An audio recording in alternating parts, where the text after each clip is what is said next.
ಜಗಜ್ಜನನಿ, ಜಗಜ್ಜನ್ಮಾಂತರ ಕಾರಣಿ, ನನ್ನ ಸ್ವಾಮಿಗೆ ಪಟ್ಟಾಭಿಷೇಕವಾದ ಕಾರಣ ಅವನಿಗೆ ಮುಂದಾವ ತೊಂದರೆಯು ಬಾರದಂತೆ ಕಾಪಾಡು ಭಾರವು ನಿನ್ನದಾಗಿರುವುದು ತಾಯಿ.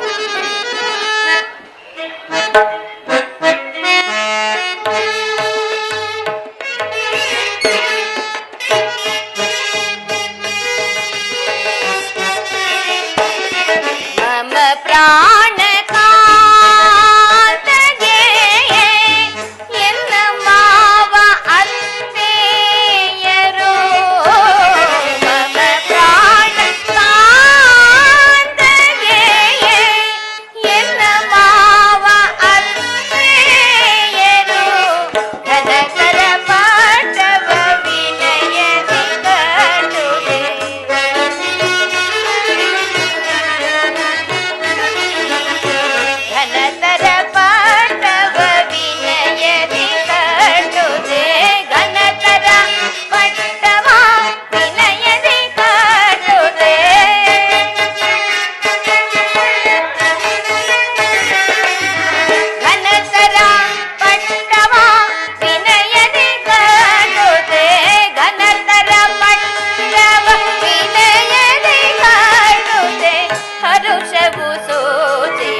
ಒಲವು ಸೋಲಿಸುವುದು ನನಗೆ.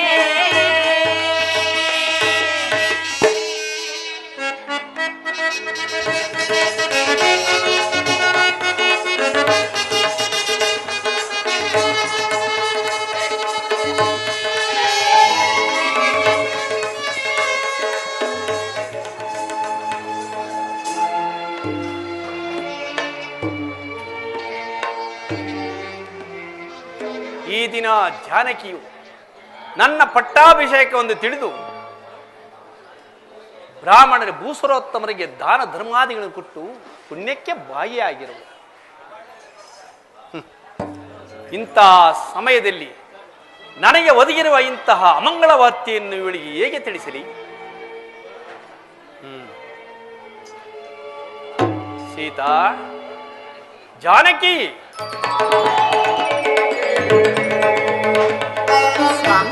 ಸೀತಾ,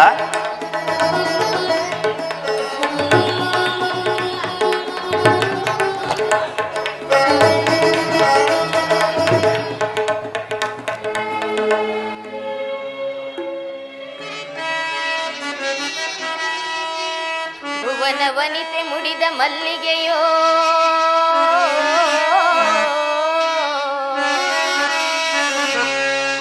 ಧರೆಯನ್ನುತ್ತರಿಸಲವತರಿಸಿದ ದಿನಮಣಿಯೋ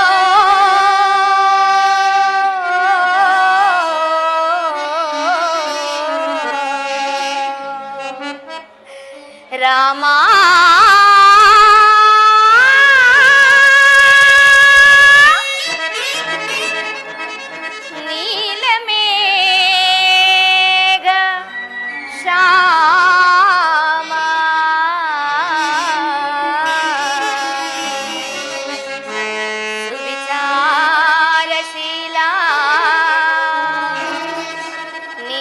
ಕುಂದಳ ವಿಶಾಲ ಭಾರ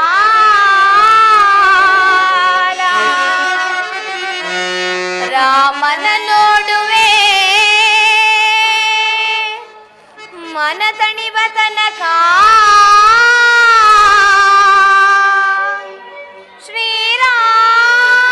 ಶ್ರೀರಾಮನಿಗಿಡುವೆ ಕಸ್ತೂರಿ ತಿಲಕ ರಾಮ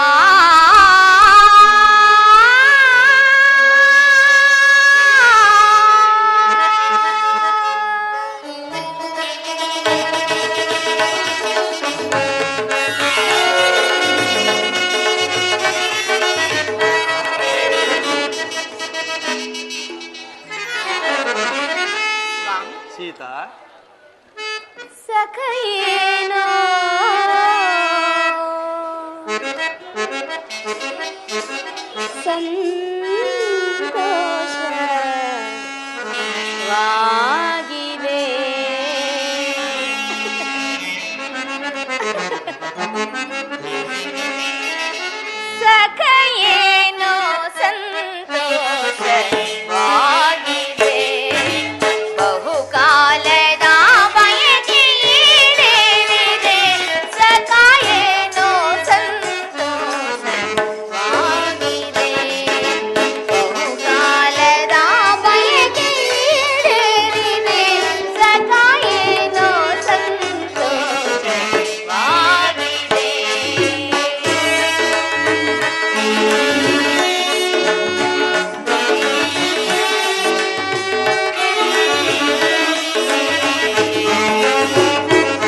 ಏನೋ ಸಂತೋಷವಾಗಿದೆ ಬಹುಕಾಲದ ಬಯಕೆ ಈಡೇರಿದೆ ಸಖ ಏನೋ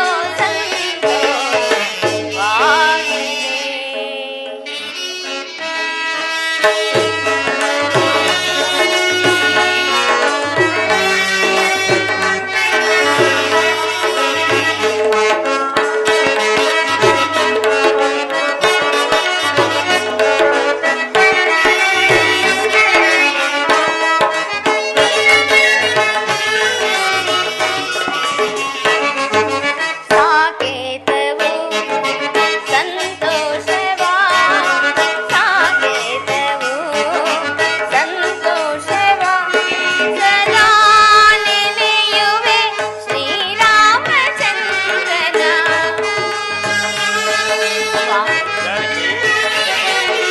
ಸಾಕೇತವು ಸಂತೋಷವಾ ಸದಾ ನೆನೆಯುವೆ ಶ್ರೀರಾಮಚಂದ್ರನ ಅರಸ ರಾಮನ ಜಯಕಾರ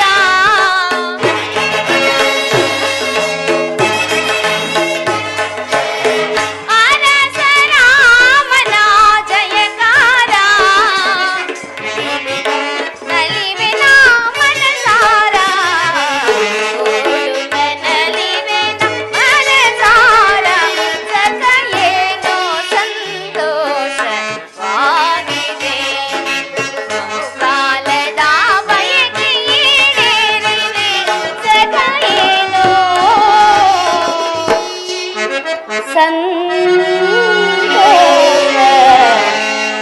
ಸಂತೋಷವಾಗಿದೆ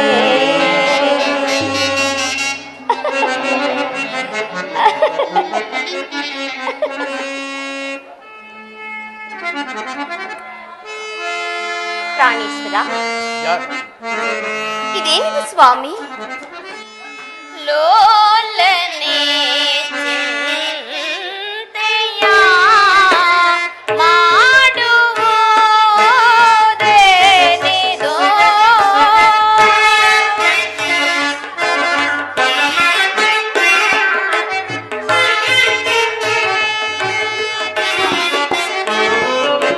ಲೋಲನೆ ಚಿಂತೆಯ ಮಾಡುವುದೇನಿದೋ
ಈಗ ಅರಳಿದ ಕಿಂದಾವರೆಂತಿರಬೇಕಾದ ಈ ನಿಮ್ಮ ಮುಖ ಕಮಲವು ಈ ರೀತಿ ಕಳೆಗುಂದಿರಲು ಕಾರಣವೇನು ಸ್ವಾಮಿ?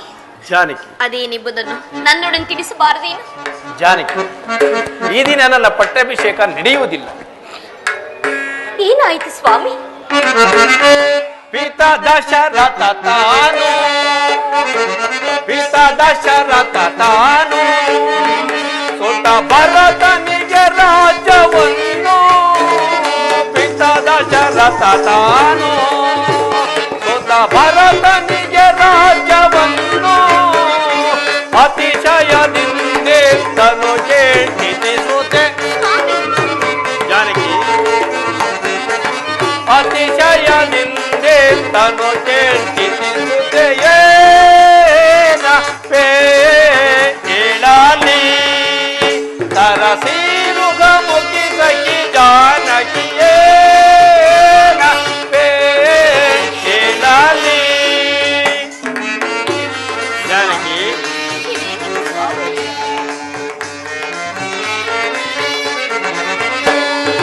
ಜನಕನು ಎನ್ನನ್ನು ವನಕ್ಕೆ ಪೋಯಂದನು. ಜಾನಕಿ,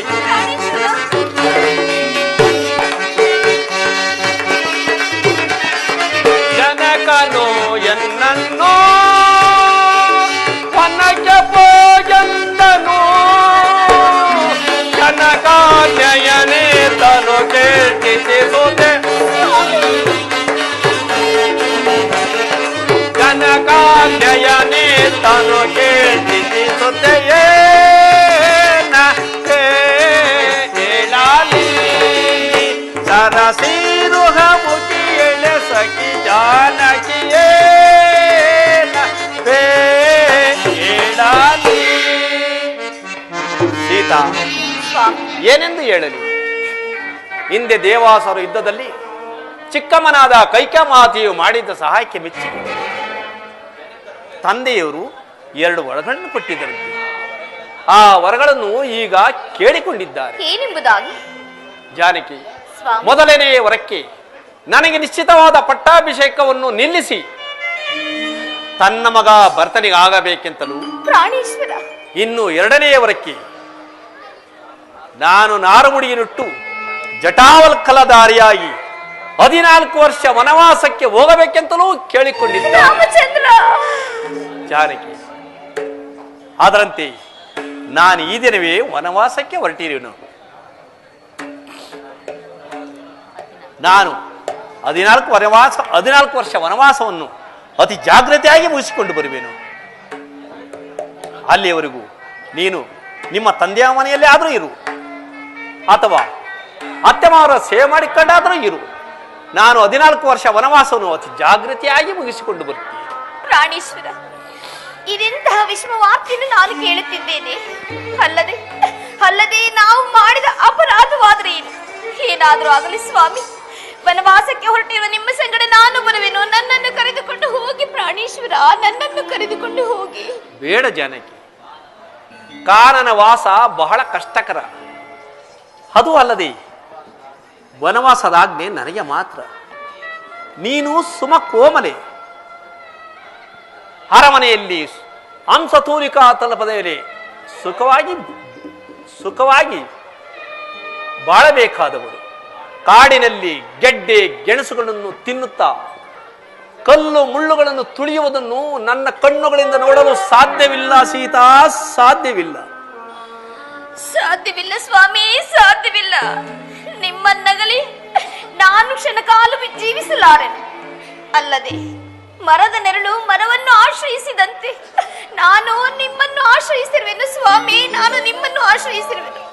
ಚಂದ್ರನಿಲ್ಲದ ಗಗನದಂತೆ, ದೇವರಿಲ್ಲದ ಗುಡಿಯಂತೆ ನೀವಿಲ್ಲದೆ ಈ ಅಯೋಧ್ಯೆಯಲ್ಲಿ ನಾನು ಜೀವಿಸಲಾರೆನು. ಪ್ರಾಣೇಶ್ವರ, ನನ್ನನ್ನು ಕರೆದುಕೊಂಡು ಹೋಗಿ ಸ್ವಾಮಿ, ನಾನು ಸಹ ನಿಮ್ಮ ಸಂಗಡ ಬರುವೆನು. ಬೇಡ ಸೀತಾ, ಕಾನನವಾಸ ಬಹಳ ಕಷ್ಟಕರ.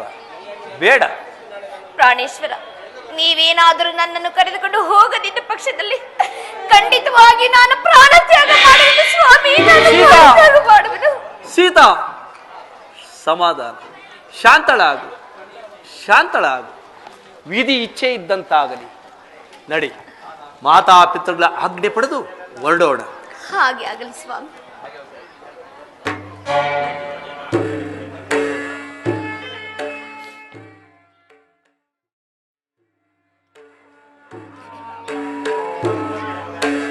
ಅಣ್ಣ ನಮಸ್ಕರಿಸುವ.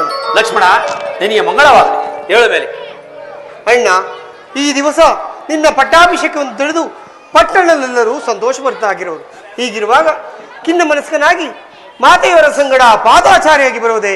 ಹೇಳಿದ್ದರೆ ನಾನೇ ರಥವನ್ನು ತೆಗೆದುಕೊಂಡು ಬರ್ತಿದ್ದಾರಲ್ಲ. ಲಕ್ಷ್ಮಣ, ನಿನ್ನ ವಾತ್ಸಲ್ಯದ ಮಾತುಗಳನ್ನು ಕೇಳಿ ನನಗೆ ಸಂತೋಷವಾಗಿದ್ದರೂ ಸಹ ನಾನು ಇಂದಿನಿಂದ ಪಾದಚಾರಿಯಾಗಿಯೇ ಸಂಚರಿಸಬೇಕೆಂದು ತೀರ್ಮಾನಿಸಿರುವೆ. ಅಂದರೆ ನಿಮ್ಮ ಮಾತಿನ ಅರ್ಥ? ಲಕ್ಷ್ಮಣ, ಹಿಂದೆ ದೇವಾಸುರ ಇದ್ದ ಸಮಯದಲ್ಲಿ ಚಿಕ್ಕಮ್ಮನಾದ ಕೈಕಾ ಮಾತೆಯು ಮಾಡಿದ ಸಹಾಯಕ್ಕೆ ಮೆಚ್ಚಿ ತಂದೆಯವರು 2 ವರಗಳನ್ನು ಕೊಟ್ಟಿದ್ದರು. ಆ ವರಗಳನ್ನು ಈಗ ಕೇಳಿಕೊಂಡಿದ್ದಾರೆ. ಏನೆಂಬುದಾಗಿ? ಮೊದಲನೇ ವರಕ್ಕೆ ನನಗೆ ನಿಶ್ಚಿತವಾದ ಪಟ್ಟಾಭಿಷೇಕವನ್ನು ತಪ್ಪಿಸಿ ಅಣ್ಣ ತನ್ನ ಮಗ ಭರತನಿಗಾಗಬೇಕೆಂತಲೂ, ಇನ್ನು ನಾನು ನಾರುಮುಡಿಯನ್ನಿಟ್ಟು ಜಟಾವಲ್ಕಲಧಾರಿಯಾಗಿ ಪ್ರವೇಶವಿಲ್ಲದೆ 14 ವರ್ಷ ವನವಾಸಕ್ಕೆ ಹೋಗಬೇಕೆಂತಲೂ ಕೇಳಿಕೊಂಡಿದ್ದಾಳೆ. ಅದರಂತೆ ನಾನು ಈ ದಿನವೇ ವನವಾಸಕ್ಕೆ ಹೊರಟಿದ್ದೇನೆ. ಕೂಡದು ಅಣ್ಣ, ಕೂಡದು. ನೀವು ಅರಣ್ಯಕ್ಕೆ ಹೋಗಲೇ ಕೂಡದು. ಸಾಕೇತ ಪುರಕಿ ಪರಿಯುತ್ತರವೇ ವರ ರಘುವರ ನಿರುತ್ತರೆ ಸಾಕೇತ ಪುರಕಿ ಸಾಕೇತ ಪುರಕಿ ಪರಿಯುತ್ತರವೇ ವರ ರಘುವರ ನಿರುತ್ತರೆ ಸಾಕೇತ ಪುರಕಿ ಪರಿಯುತ್ತರವೇ ಬೇರೆ ಮಾತನಾಡುವಂತ ದುರುಳ ರಚನೆಗಳ ಅರಿವೆ ಬರದು. ಬೇರೆ ಮಾತನಾಡುವಂತ ದುರುಳ ರಚನೆಗಳ ಅರಿವೆ ಬರದು. ಸಾಕೇತ ಪುರಕಿ ಪರಿಯುತ್ತರವೇ ವರ ರಘುವರ ನಿರುತ್ತರೆ ಸಾಕೇತ ಪುರಕಿ ಪರಿಯುತ್ತರವೇ ರಾಮ ಕಾಡ ಸೇರ ಭರತ ಸುಖದಲ್ಲಿ ರಾಜ್ಯವನ್ನಾಡುವನೇ ರಾಮ ಕಾಡ ಸೇರ ಭರತ ಸುಖದಲ್ಲಿ ರಾಜ್ಯವನ್ನಾಡುವನೇ ಮುದಿತನ ಒಂದಾಗಿರಲಿ ಬರೆಯಲಿ ಮುದಿತನ ಒಂದಾಗಿರಲಿ ಬರೆಯ ಮಾತನಾಡಿದಂತ ಮಾತನಾಡಿದ ಸಾಕೇತ ಪುರಕಿ ಬರೆಯುತ್ತದೆ ವರ ರಘುವರ ನಿರುತ್ತರೆ ಸಾಕೇತ ಪುರಕಿ ಸರವೇ. ಕೂಡದು ಅಣ್ಣ, ಕೂಡದು. ನೀನು ಅರಣ್ಯಕ್ಕೆ ಹೋಗಲೇ ಕೂಡದು. ಮಹಾ ಮಾತ್ಸರ್ಯ ವಿಷಭರಿತ ಕಾಳ ಸರ್ಪಿಣಿ ಆ ಕೈಕೆಯನ್ನು ಮೋಹ ಎಂಬ ವಿಷವು ತಲೆಗೇರಿ ಮುಂದಾಲೋಚನೆ ಇಲ್ಲದೆ ವಾಗ್ದಾನ ಮಾಡಿದ ವೃದ್ಧ ತಂದೆಯ ಮಾತುಗಳನ್ನು ನಡೆಸಲೇ ಕೂಡದು. ಅಣ್ಣ, ಆ ಕ್ರೂರ ಅಪ್ಚಾಚಿಯನ್ನು ತೃಪ್ತಿಪಡಿಸಲು ನಿನಗೆ ಒಲಿದು ಬಂದಿದ್ದು ರಾಜ್ಯಲಕ್ಷ್ಮಿಯನ್ನು ತಿರಸ್ಕರಿಸಿ ಕಾಡಿಗೆ ಹೋಗುವುದೇ? ಕೀರ್ತಿ ಪರಾಕ್ರಮಗಳಿಂದ ಪ್ರಜಾರಂಜಿತನಾಗಿರುವ ಜ್ಯೇಷ್ಠ ಪುತ್ರನನ್ನು ಮಡಿಗಟ್ಟಿ ಕನಿಷ್ಠ ಪುತ್ರನಿಗೆ ಪಟ್ಟಾಭಿಷೇಕ ಮಾಡುವುದು ಯಾವ ಧರ್ಮ? ಧರ್ಮ ಮಾರ್ಗಗಳನ್ನು ಮೀರಿ ನಡೆಯುವಾತನು ತಂದೆಯಾಗಲಿ ಗುರುವಾಗಲಿ ಶಿಕ್ಷಾರ್ಹರೆಂದು ಶಾಸ್ತ್ರವೇಳಿದು. ಹೀಗಿರುವಾಗ ಧರ್ಮ ಮಾರ್ಗಗಳನ್ನು ಮೀರಿ ಕಿರಿಯ ಹೆಂಡತಿಗೆ ಮನಸ್ಸೋತು ನಿರಪರಾಧಿಯಾದ ನಿನಗೆ ಅರಣ್ಯವಾಸವಿಸುವ ತಂದೆಯಾದರೂ ಶಿಕ್ಷಾರ್ಹನಲ್ಲವೇ? ಆಜ್ಞಾಭಂಗಂ ನರೇಂದ್ರಾಣಂ ಎಂಬ ಆರ್ಯೋಕ್ತಿಯಂತೆ ಈಗ ನೀವು ತಂದೆ ಆಜ್ಞೆಯನ್ನು ತಿರಸ್ಕರಿಸಲೇಬೇಕು. ಮನವಿಲ್ಲದ ಹೀನ ಕೈಕೆಯ ಮನವಿಲ್ಲದ ಹೀನ ಕೈಕೆಯ ಮನವಿಲ್ಲದ ಹೀನ ಕೈಕೆಯ ಮನವಿಲ್ಲದ ಹೀನ ಕೈಕೆಯ ಗಡತನವನು ಏನ ಬೇಳೆ ಅಣ್ಣನೇ ಹೀನ ಮಾತನು ಏನ ಬೇಳೆ ಅಣ್ಣನೇ ಹೀನ ಮಾತನು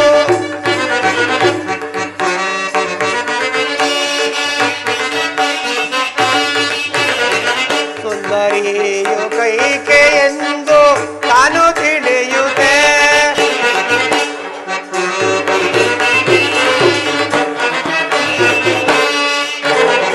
ಸುಂದರಿಯು ಕೈಕೆ ಎಂದು ತಾನು ತಿಳಿಯುತ್ತೆ ತಂದೆ ಬೇಗನಿಂದೆ ವಚನ ತಂದೆ ಬೇಗನಿಂದೆ ವಚನ ತಂದೆ ಬೇಗನಿಂದೆ ವಚನ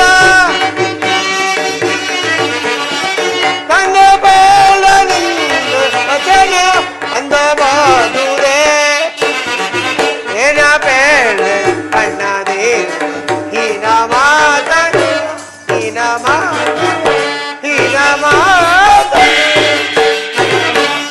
ಅಣ್ಣ, ನನಗೀಗಲೇ ಆಜ್ಞೆ ಅನ್ಕೊಳು. ಧರ್ಮಾತ್ಮನು ಕುಲಜ್ಯೇಷ್ಠನೂ ಆದ ನಿನ್ನ ಮೇಲಿನ ಹಸುವಿಂದಲೋ ಅಥವಾ ತನ್ನ ಮಗನ ಮೇಲಿನ ಮೋಹದಿಂದಲೋ ರಾಜ ಪದವಿಗೂ ಕ್ಷತ್ರಿಯ ಕುಲಕ್ಕೂ ಕಳಂಕವನ್ನು ತಂದ ಆ ಕುಲದ್ರೋಹಿ ಕೈಕೆ ನಾಲ್ಗೆಯನ್ನು ಸೀಳಿಬಿಡುತ್ತೇನೆ. ಲಕ್ಷ್ಮಣ, ಶಾಂತನಾಗು ಸಹೋದರ, ಶಾಂತನಾಗು. ದುಡುಕುವುದು ಪ್ರಾಜ್ಞರ ಲಕ್ಷಣವಲ್ಲ. ಪುತ್ರ ಆಗಿ ಜನಿಸಿದ ನಾವು ಮಾತಾಪಿತೃಗಳ ಆಜ್ಞೆಯನ್ನು ಪಾಲಿಸಲೇಬೇಕು. ಅದರಂತೆ ನೀನು ಇಲ್ಲೇ ತಂದೆ ತಾಯಿಯ ಸೇವೆ ಮಾಡಿಕೊಂಡು ಇಲ್ಲೇ ಇರು. ನಾನು 14 ವರ್ಷ ವನವಾಸವನ್ನು ಅತಿ ಜಾಗ್ರತೆಯಾಗಿ ಮುಗಿಸಿಕೊಂಡು ಬರುತ್ತೇನೆ. ಸಾಧ್ಯವಿಲ್ಲವಣ್ಣ, ಸಾಧ್ಯವಿಲ್ಲ. ನಿನ್ನದ ಈ ಅಯೋಧ್ಯೆಯಲ್ಲಿ ನಾನೂ ಸಹ ಇರಲಾರೆ. ನನ್ನನ್ನೂ ನಿಮ್ಮ ಸಂಗಡ ಕರೆದುಕೊಂಡು ಹೋಗಿ. ಇಲ್ಲ ಲಕ್ಷ್ಮಣ, ನೀನು ನನ್ನ ಸಂಗಡ ಬಂದರೆ ಮಾತಾಪಿತೃಗಳು ನೋಡಿಕೊಳ್ಳುವರಾರು. ಸರಿಯೇ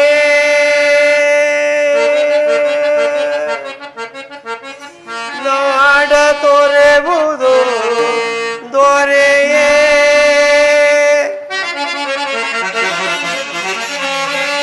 ಸರಿಯೇ ನಾಡ ತೊರೆವುದು ದೊರೆಯೇ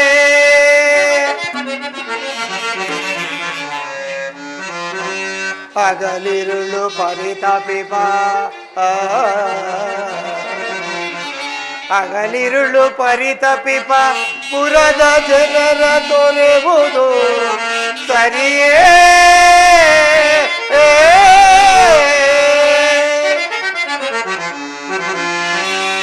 ಕರು ಮರೆತು ಬಾಳಿದರು ತಾಯಿ ತೊರೆವೊಳೆ ತನ್ನ ಕರುವ ನೀ ಮರೆತು ಬಾಳಿದರು ಮರೆ ಪುರ ಜನರು ನಿನ್ನ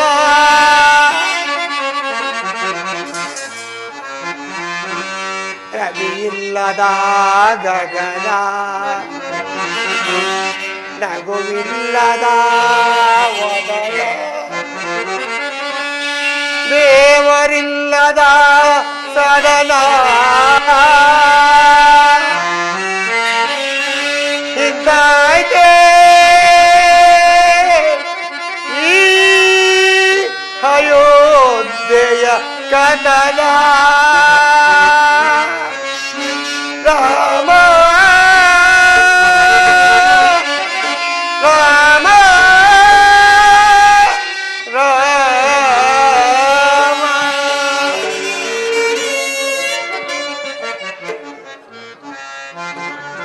ಅಣ್ಣ, ಮಾತಾ ಪಿತೃಗಳ ಸೇವೆ ಮಾಡಲು ಬರದ ಶಕ್ತಿರುವುದು. ಮೇಲಾಗಿ ಕೈಕಾ ಮಾತೆ ಇರುವಾಗ ನಾನಿಲ್ಲಿದ್ದೂ ಪ್ರಯೋಜನವೇಣ. ನನ್ನನ್ನೂ ನಿಮ್ಮ ಸಂಗಡ ಕರೆದುಕೊಂಡು ಬಿಡಿ. ಒಂದು ವೇಳೆ ನೀವು ನನ್ನ ಕರೆದುಕೊಂಡು ಹೋಗುತ್ತಿದ್ದ ಪಕ್ಷದಲ್ಲಿ ನಿಮ್ಮ ಪಾದ ಸಾಕ್ಷಿಯಾಗಿಯೂ ನಾನು ಪ್ರಾಣಹತ್ಯೆ ಮಾಡಿಕೊಳ್ಳುತ್ತೇನೆ. ಲಕ್ಷ್ಮಣ, ಶಾಂತನಾಗು. ಲಕ್ಷ್ಮಣ, ಶಾಂತನಾಗು. ಇದೆಂತ ಉಭಯ ಸಂಕಟ. ಜಾನಕಿಯೂ ನನ್ನ ಸಂಗಡ ಹೊರಟಿರಲು ಅಟಬಿದ್ದಿರು. ನೀನೂ ಸಹ ನನ್ನ ಜೊತೆ ಹೊರಡಲು ಹಠ ಸಾಧಿಸುತ್ತಿರುವೆ. ರಾಮ ಸೀತಾ ಲಕ್ಷ್ಮಣ ಸಮೇತ ಕಾಡಿಗೆ ಹೋದರೆಂಬ ಅಪಕೀರ್ತಿ ನನಗಲ್ಲವೇ ಲಕ್ಷ್ಮಣ? ವಿಧಿ ಇಚ್ಛೆ ಇದ್ದಂತಾಗಲಿ. ನಡೆಯಿರಿ, ಮಾತಾಪಿತೃಗಳ ಆಜ್ಞೆ ಪಡೆದು ಹೊರಡೋಣ. ಆಗಲೇ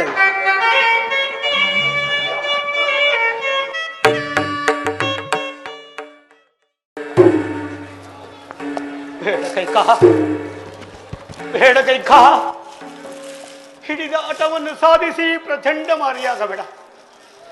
ಯಾವ ಸ್ವಾರ್ಥಕ್ಕಾಗಿ ಈ ಹಠ ಸಾಧಿಸುತ್ತಿರುವೆ? ಯಾರ ದುರ್ಬೋಧನೆಗೆ ಕಿವಿಗೊಟ್ಟು? ಅಯ್ಯೋ, ಮಲತಾಯಿಯ ಮಗನೆಂಬ ಮಾತ್ಸರ್ಯವು ನಿನ್ನ ಮನದಲ್ಲಿಯೂ ಮನೆ ಮಾಡಿತು. ಸೌತಿಯ ಮಗನೆಂಬ ಅಸೂಯೆಗೆ ನೀನೂ ಬಲಿಯಾದೆಯ? ಹಡೆದ ತಾಯಿಯಿಂದಲೂ ಹೆಚ್ಚಿಗೆ ಪ್ರೀತಿಯಿಂದ ಸಾಗಿಸಲಗಿ ಕರುಣೆ ಇಲ್ಲದೆ ಕರುಳ ಕುಡಿಯನ್ನು ನಿಷ್ಕರುಣೆಯಿಂದ ಅಡಿಯುಗಟ್ಟುತ್ತಿರುವೆಯ? ಮಗನೆಂಬ ವಾತ್ಸಲ್ಯವು ನಿನ್ನ ಮನಸ್ಸಲ್ಲಿಯೂ ಮನೆ ಮಾಡಿತೆ. ಅಯ್ಯೋ, ಎಷ್ಟು ಬೇಡಿದರೂ ನಿನ್ನ ಹೃದಯ ಕರಗಲಿಲ್ಲವೇ? ಅಯ್ಯೋ, ಕೋಡಿ ಹರಿಯುವ ಮಗಳ ಕಣ್ಣೀರು ಈ ನಿನ್ನ ಕಠಿಣವನ್ನು. ಅಯ್ಯೋ ಕೈಕಾ, ನಾರಿಯಾದವಳಿಗೆ ಈ ಹಠಮರಿತನ ಒಳಿತಲ್ಲ. ನಿನ್ನ ಈ ಕೃತ್ಯವನ್ನು ನೋಡಿದರೆ ಇಡೀ ನಾಡೇಗೆ, ಇಡೀ ಲೋಕವೇ ನೋಡಿ ನಗುವುದು.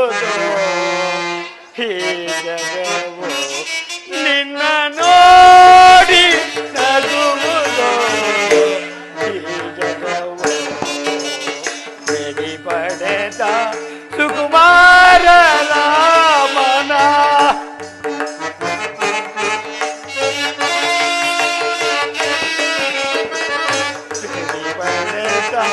ಸುಕುಮಾರ ರಾಮನ ಕಾಡಿಗೆ ಕರುಹಿ ಜೀವಿಸಲೆಂದೋ.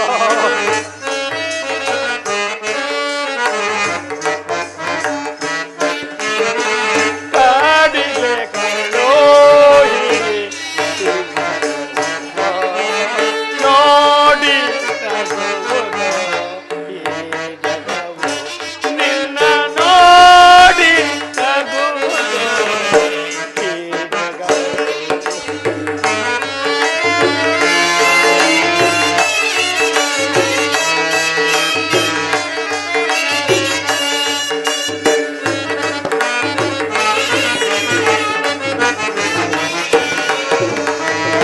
ತಂದೆ ಮಹಾರಾಜ ಜೈ ಮಹಾರಾಣಿ.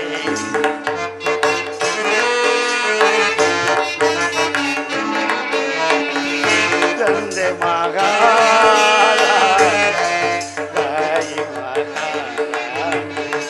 ಆದರೇನು ಬರಬೇಡಿ ನೀನು, ಹೋಗಿರ ಮಿಡಿದರು ಪಾದದೆ ಹೋದಂತೆ.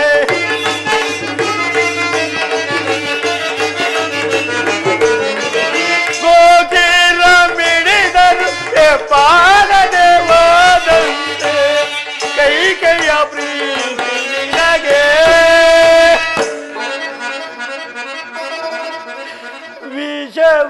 ವಿಷವನ್ನುಣಿಸಿದಂತೆ. ಏನು? ಕೈ ಕೈಯ ಪ್ರೀತಿ ನಿನಗೆ ವಿಷವನ್ನುಣಿಸಿದಂತೆ. ನೋಡಿ ನಗುವುದು. ಈ ಜಗವು ಬೆಡಿ ಪಡೆದ ಸುಕುಮಾರ ರಾಮನ.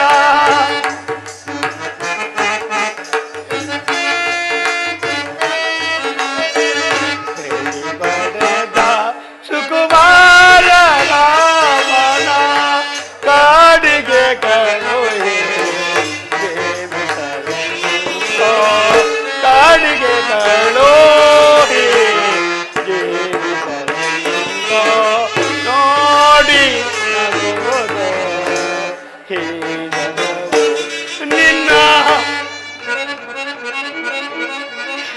ನಿನ್ನನ್ನೆಲ್ಲ ಕೈಕಾ, ನಿನ್ನನ್ನೆಲ್ಲ ಕೈಕಾ. ಹೇ ಹೇ ಬಾಬಿ ನಜರದ, ಹೇ ಬಾಬಿ ನಜರದ, ನನ್ನ ನೋಡಿ ನಗುವುದು. ಈ ಜಗವು, ಈ ಜಗವು, ಈ ಜಗವು.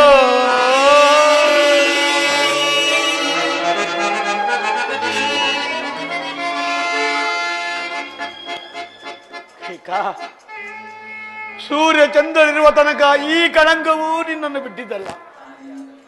ಈಗಲೂ ಸೋತು ನುಡಿಯುತ್ತಿದ್ದೇನೆ. ನಿನ್ನ ಮಾತಿನಂತೆ ನಿನ್ನ ಮಗ ಭರತನಿಗೆ ಈ ರಾಜ್ಯ ಪಟ್ಟ ಕಟ್ಟುವೆನು. ನನ್ನ ರಾಮನ ವನವಾಸ ತಪ್ಪಿಸು ಕೈಕ. ಏಕೆಂದರೆ ಏಕೆ? ಮುತ್ತು ರತ್ನಗ ಧರಿಸಿ ಪಟ್ಟೆ ಪೀತಾಂಬರ ಉಟ್ಟು ದಿವ್ಯ ಸಿಂಹಾಸನ ಮೇಲೆ ಕುಳಿತು ರಾಜ್ಯ ಮಾಡಬೇಕಾದ ನನ್ನ ರಾಮನು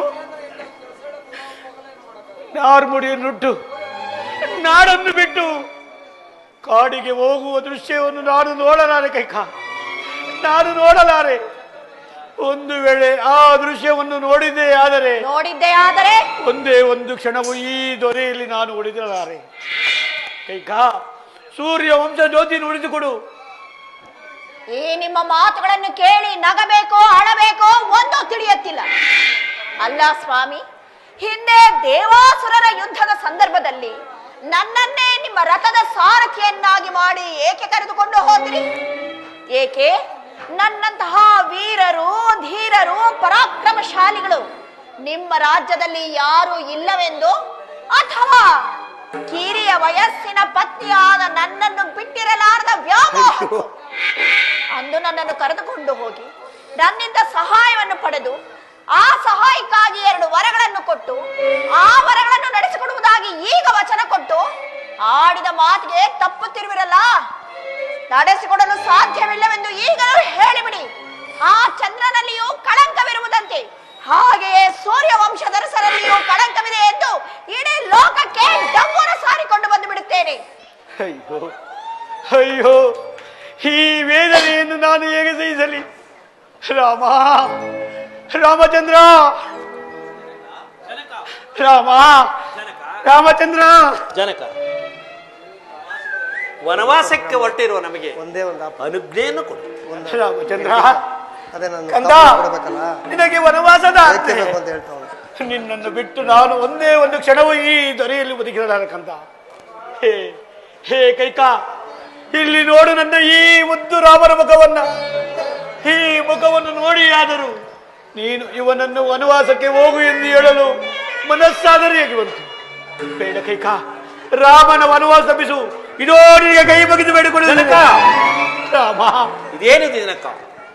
60 ಸಹಸ್ರ ವರ್ಷಗಳ ಕಾಲ ಅವಿಚ್ಛಿನ್ನವಾಗಿ ರಾಜ್ಯಭಾರ ಮಾಡಿ ಕೆಚ್ಚದೆ 4 ಪುತ್ರರನ್ನು ಪಡೆದ ನೀನು ಕೇವಲ ಈ ವಿಚಾರಕ್ಕಾಗಿ ಅಂಗಲಾಚಿ ಬೇಡಿದೆ. ಬೇಡ, ನೀವು ಈ ರೀತಿ ಅಂಗಲಾಚಿ ಬೇಡಿದ್ದೆ ಆದರೆ ಸ್ವರ್ಗದಲ್ಲಿರುವ ನಮ್ಮ ಮಾತಾಪಿತೃಗಳನ್ನು ನಾವಾಗಿಯೇ ನರಕಕ್ಕೆ ತಳಿದಂತಾಗೋದಿಲ್ವೇ? ಬೇಡ ಜನಕ, ಬೇಡ, ಸಮಾಧಾನರಾಗಿ 14 ವರ್ಷ ವನವಾಸವನ್ನು ಅತಿ ಜಾಗ್ರತೆಯಾಗಿ ಮುಗಿಸಿ ಬರುವೆವು. ನಮಗೆ ವನವಾಸಕ್ಕೆ ಹೊರಡಲು ಅನುಜ್ಞೆಯನ್ನು ಕೊಡು ಜನಕ. ಮಾವನವರೇ, ಪತಿಯ ಸಂಗಡ ವನವಾಸಕ್ಕೆ ಹೊರಟಿರುವ ನನ್ನನ್ನು ಆಶೀರ್ವದಿಸಿ. ಸೀತಾದೇವಿ, ನೀನು ಸಹ ಪತಿಯ ಸಂಗಡ ಅರಣ್ಯಕ್ಕೆ ಹೊರಟಿರುವ ಮಗಳೇ. ಹೌದು ಮಾವನ. ಹೋಗಿ ಮಗ, ದೀರ್ಘ ಸುಮಂಗಲಿಯಾಗಿ ಬಾಳು. ಅಯ್ಯೋ ಅಯ್ಯೋ, ಒಂದೇ ಗೃಹದಲ್ಲಿ ಎಷ್ಟೊಂದು ವ್ಯತ್ಯಾಸ. ಓರ್ವಳು ತನ್ನ ಸಕಲ ಸಿರಿ ಸಂಪತ್ತನ್ನು ತೊರೆದು ಪತಿಯ ಸಂಗಡ ಅರಣ್ಯಕ್ಕೆ ಹೊರಟಿರುವಳು, ಮತ್ತೋರ್ವಳು ತನ್ನ ಪತಿಯ ಪ್ರಾಣಾಹುತಿಗೆ ಸಿದ್ಧರಾಗಿರುವಳು. ಒಂದು ಪಾಪದ ಜಲದಿ, ಒಂದು ಪುಣ್ಯದ ನಿಧಿ. ಜನಕ, ಅಗ್ರಜನ ಸಂಗಡ ವನವಾಸಕ್ಕೆ ಹೊಟ್ಟಿರುವ ನನ್ನನ್ನು ಆಶೀರ್ವದಿಸಿ. ಲಕ್ಷ್ಮಣ, ನೀನೂ ಸಹ ಅಗ್ರಜನ ಸಂಗಡ ಅರಣ್ಯಕ್ಕೆ ಹೊರಟಿರ ಮಗನೇ. ಹೋಗಿ ಬಾ ಮಗನೇ. ಲಕ್ಷ್ಮಣ, ನನ್ನದೊಂದು ಮಾತು ಹೇಳಿ ಜನಕ. ಇನ್ನು ಮುಂದೆ ರಾಮನನ್ನೇ ದಶರಥನೆಂದು ತಿಳಿದು, ಸೀತಾಮಾತೆಯನ್ನು ನಿನ್ನ ತಾಯಿಯೆಂದು ತಿಳಿದು, ಇವರ ಸೇವೆಯನ್ನು ಮಾಡುತ್ತಾ ಅಗ್ರಜಾನಂದವನ್ನು ಪಡೆ ಕಂದ, ಅಗ್ರಜಾನಂದವನ್ನು ಪಡೆ.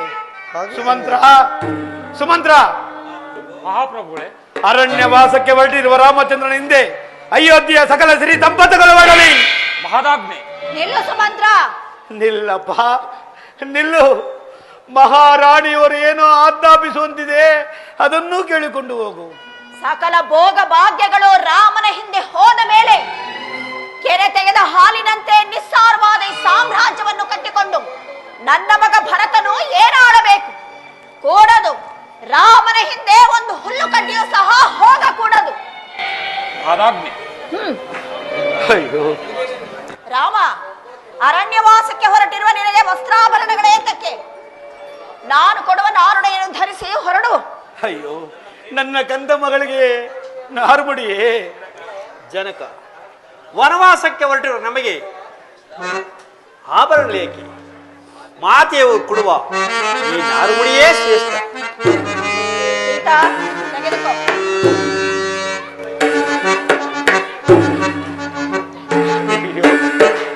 ಅಯ್ಯೋ, ಕಾಂಚನಾವರಣ ಮುತ್ತು ರಥ ಧರಿಸಿ ದಿವ್ಯ ಸಿಂಹಾಸನ ಮೇಲೆ ಕುಳಿತು ರಾಜ್ಯ ಮಾಡಬೇಕಾದ ನನ್ನ ಕಂದಮ್ಮರನ್ನು ಅರಣ್ಯಕ್ಕೆ ಹೇಗೆ ಕಳಿಸಲಿ, ಎಂದು ಕಳಿಸಲಿ?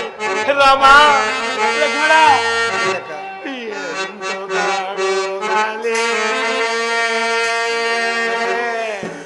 ಸುತರಾಮ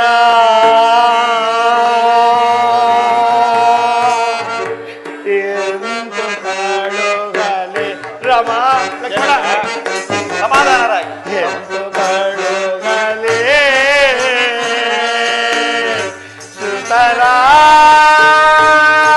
ಸುತರಾನ ಎಂದು ಕಳುಗಲೇ ರಾಮ ಲಕ್ಷ್ಮಣ ಅಂತ ಕಾಡಿಗೆ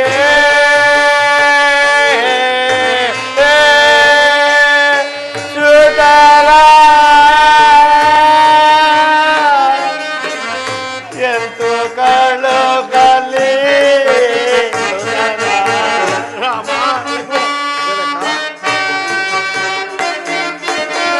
ಅಂತ ಕಾಡಿಗೆ ಸುತರ ಎಂತು ಕಳುಗಲಿ ಎಂತು ಕಳುಗಲಿ ಸುತರ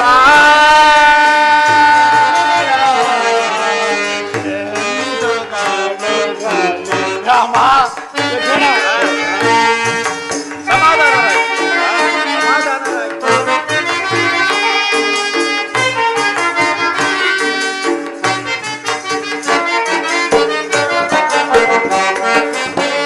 ರಾಮ ಲಕ್ಷ್ಮಣ ಭೂಮಿ ಜಾತೆಯ ರಾಮ ಲಕ್ಷ್ಮಣ ರಾಮ ಲಕ್ಷ್ಮಣ ಭೂಮಿ ಜಾತೆಯ ಪ್ರೇಮ ಒಳ್ಳೆದು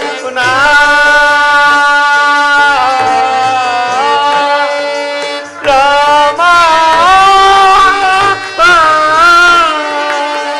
ರಾಮ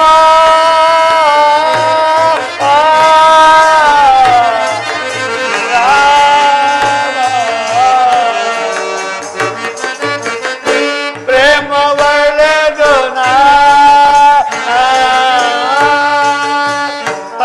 ಮದರೆಯಲೇ ರಾಮ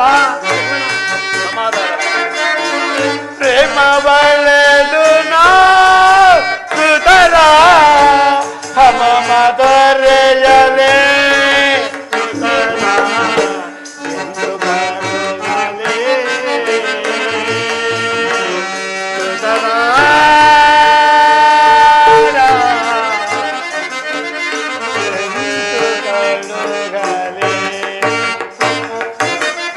ರಾಮ ಲಕ್ಷ್ಮಣ ಜನಕ ಇನ್ನು ಮುಂದೆ ನಾನು ಯಾರನ್ನು ರಾಮ ಲಕ್ಷ್ಮಣ ಎಂದು ಕರೆಯಲಿ ಜನಕ ರಾಮ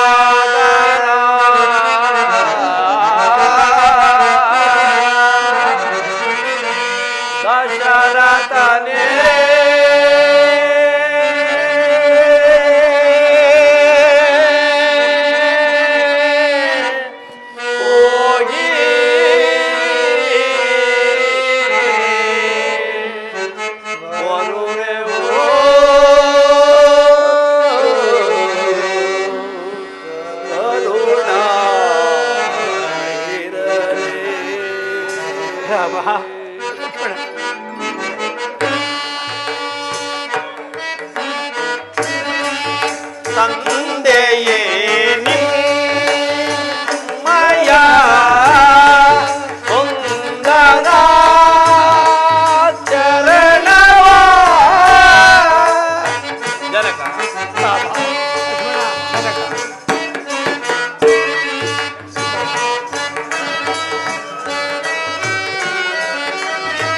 ತಂದೆಯೇ ನಿಮ್ಮಯ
ರಾಮ ರಾಮ ರಾಮಚಂದ್ರ ಹೋದನು ನನ್ನ ರಾಮನು ನನ್ನನ್ನು ತೊರೆದು ಹೊರಟೇ ಹೋದನು.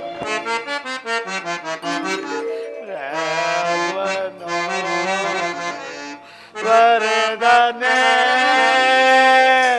ಬರಿದಾಯಿ ನರಮನೆ ರಾಮ ರಾಮಚಂದ್ರ ರಾಮನ ತ್ವರೆದನೆ ಬರಿದಾಯಿ ನರಮನೆ ರಾಮ ರಾಮಚಂದ್ರ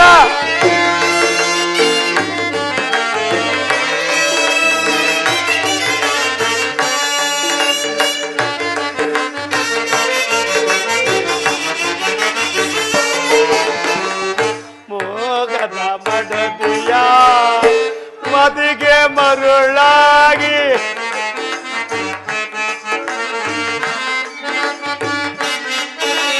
ಮೋಗದ ಮಡದಿಯ ಮದಿಗೆ ಮರುಳಾಗಿ ಕಂದಾದಿನಂದವ ಮತ್ತೆಂದು ಕಾಣಲ ರಾಮ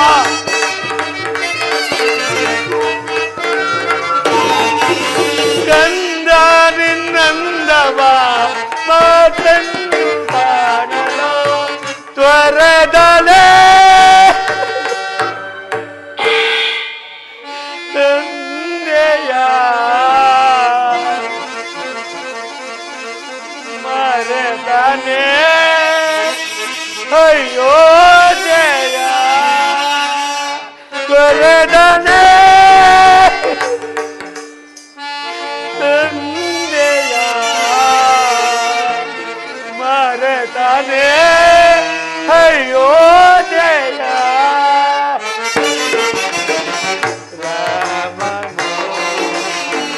ತ್ವರದನೆ ಬರಿದಾಯಿ ನರಮನೆ ರಾಮ ರಾಮಚಂದ್ರ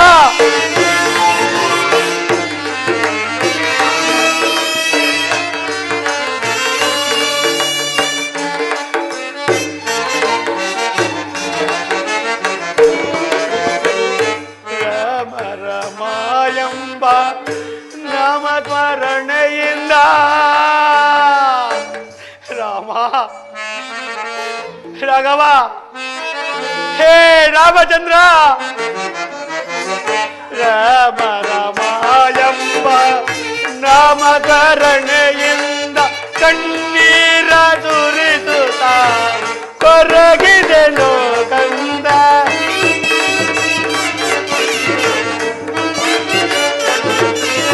ಕಣ್ಣೀರ ಸುರಿಸುತ್ತ ಕೊರಗಿದೆನು ಕಂದ ತ್ವರದನೆ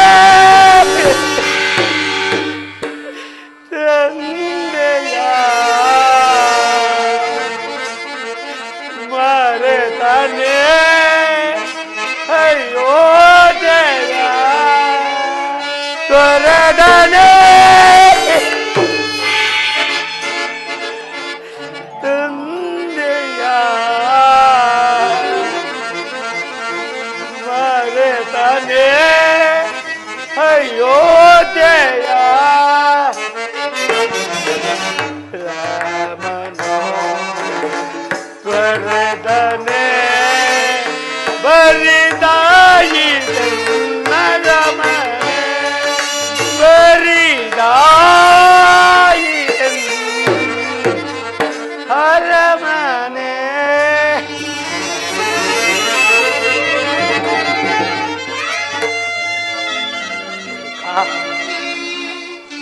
ಏಕೆ ಸುಮ್ಮನೆ ನಿಂತಿರುವೆ?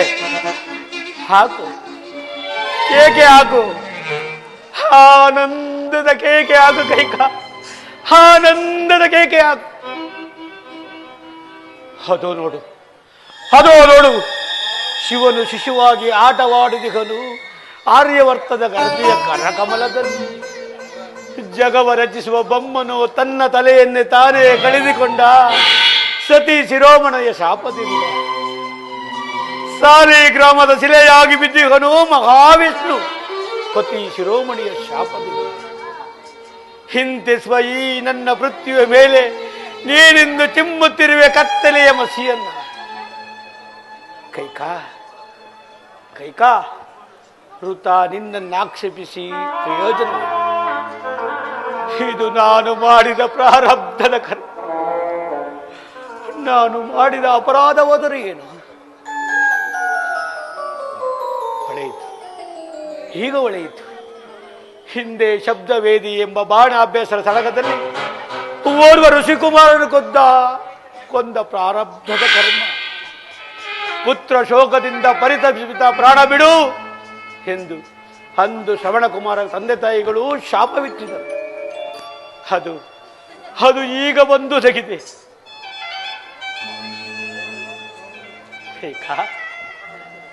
ಕೈಕಾ, ನನ್ನ ಅವಸಾನದ ಪೂರ್ಣ ರಂಗವನ್ನೆಲ್ಲ ನೀನೇ ಸಿದ್ಧಪಡಿಸಿರುವಾಗ ನಾನೇಕೆ ಚಿಂತೆ ಪಡಬೇಕು?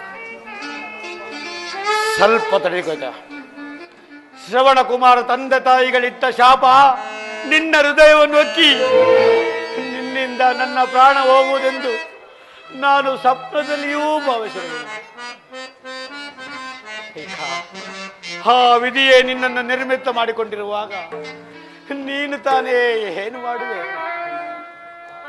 ಆದರೆ ಮರುಳೆ, ನಿನ್ನ ಅಂತರ್ಯದಲ್ಲಿ ಬಯಸಿದ್ದು ಭರತನಿಗೆ ಪಟ್ಟ. ನಿನಗೆ ಅರಿವಿಲ್ಲದೆ ಬರುವುದು ನಿನಗೆ ವಿಧಿವೆಯ ಪಟ್ಟ. ಹೇ ಕೈಕಾ, ನೀನಾಗಿಯೇ ನಿನ್ನ ಕೊರಳ ಮಾಂಗಲ್ಯವನ್ನು ಅರಿತಿರುವುದಲ್ಲದೆ ಪಾಪ ಆ ಕೌಸಲ್ಯ ಸುಮಿತ್ರಾದೇವಿಯನ್ನು ಅಪರಾಧವನ್ನು ಮಾಡಿದರೆ ಪಾಪ ಅವರ ಮಾಂಗಲ್ಯವನ್ನು ಅರಿಯುತ್ತಿರುವೆ. ಹಿಂದಿನಿಂದ 14 ವರ್ಷ ರಾಹುಗ್ರಸ್ತವಾಗಿ ಹೋಯಿತು. ಶಬ್ದವೇದಿ ಬಾಣ ತಂದ ಶಾಪ ಶಬ್ದವನ್ನೇ ಮಾಡದೆ ಬಂದು ನನ್ನ ಹಿಡಿದೇ ಬಿಟ್ಟಿತ್ತು. ಕೈಕಾ, ಅದೋ ನನ್ನ ರಾಮನು ಸಿಂಹಾಸನ ಮೇಲೆ ಕುಳಿತು ರಾಜ್ಯಭಾರ ಮಾಡುತ್ತಿರುವನು. ಪಕ್ಕದಲ್ಲಿ ಸೀತಾ, ಲಕ್ಷ್ಮಣ, ಭರತ, ಶತ್ರುಘ್ನ,